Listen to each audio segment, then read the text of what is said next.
Hey everyone, welcome to the very first Airsoft and Extras video. Today I have the H&K G36c. I'm not sure about the licensing and all that, but I know Umarex and Aries are involved. So let's just start from the stock and work our way up. So this is an all plastic stock folding. This is what hooks it on. I kind of had to figure this out from experience. So you just pop it up to open it back, which kind of doesn't seem like it was meant to function that way. It kind of feels like it just doesn't flow with how the hinges are. There is also, right here, a little sling mount for, people with slings who hang them down like this and stuff like that. There's also one right here on the stock. Like I said before, this is all plastic. Maybe the stock, yeah, that's plastic too. The looks of it so far, there's a lot of seams. You can see all the plastic seams, especially along the stock and up top and everything. This selector switch, fire selector, is not ambidextrous. It only works on the left side. This dust cover is only on the right side as well. There's no dust cover there. We've got the sights. The rear sight is the only adjustable sight out of the two. This is just very stationary. It doesn't move at all. There's these rails here if you would like to put some, like a sight there, like a red dot sight or scope. I don't know why you do that, but you could. It's dual powered, so you can pull this back and it'll cock the spring. And let's take it off safe. Oops, oh well. There was that. Let's see, the trigger, just standard trigger. Yeah. Got the magazine. It's all plastic as well. It's got this little thing that's usually not on guns like that. It's also got these clips that you can attach other clips to, since these types of magazines don't fit in your standard vest pouches. They're a little bigger and bulkier.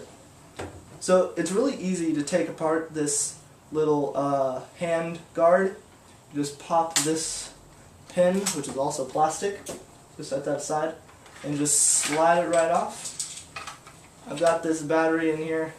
It doesn't have your standard connections or anything. It's this strange all black that I've never really seen before.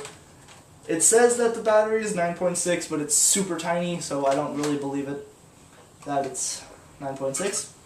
The rails on the handguard are probably the most metal on the externals of this gun you will see, besides a bunch of screws and the hinges. I think those are metal as well.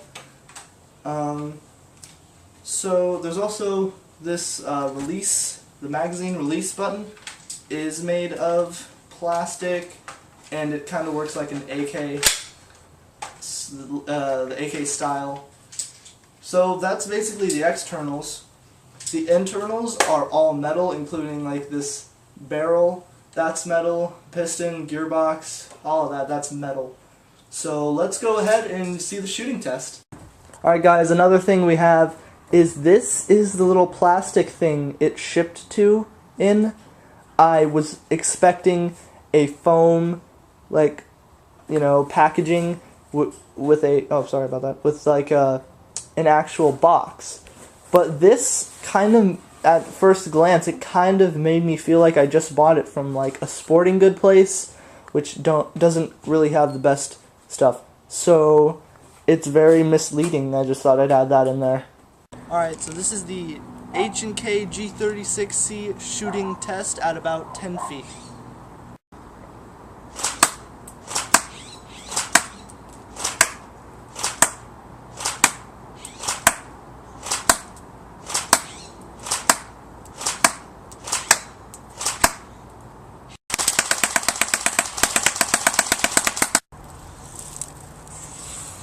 So as you can see here, we got some nicely tight groupings. It's not half bad with its accuracy.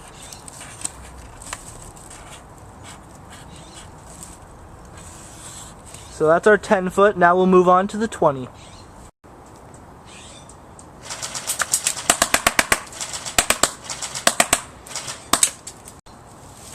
Alright, so that was our 20-foot shooting test.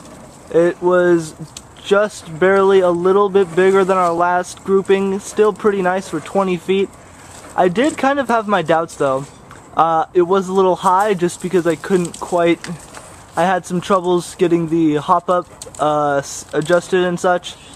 But yeah, it's basically the same thing, just a little bit wider, which it should do you pretty good.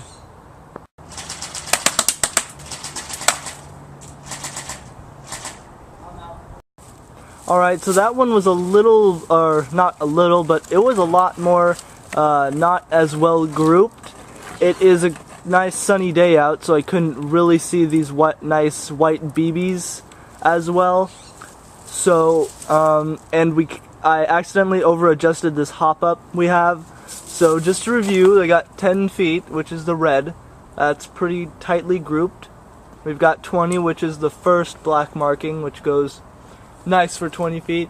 Then we got 25 feet, which is kind of all over the place, which is kind of a user error and not such the gun itself. So overall, it wasn't half bad. The rate of fire could have been better, but I would prefer accuracy over rate of fire, which it was very accurate. As I said before, the hop-up is adjustable. If you just open this, that's what adjusts it. And it was a little bit of a user error. We overdid the hop-up because it's, I don't know, it's touchy. So, in conclusion, I would like to say that this gun is great for starters. It is not as heavy as an all-metal one, which I like a lot about it. Although that the magazines don't fit in standard pouches, that's kind of a down. But I do recommend this gun if you are a very beginner.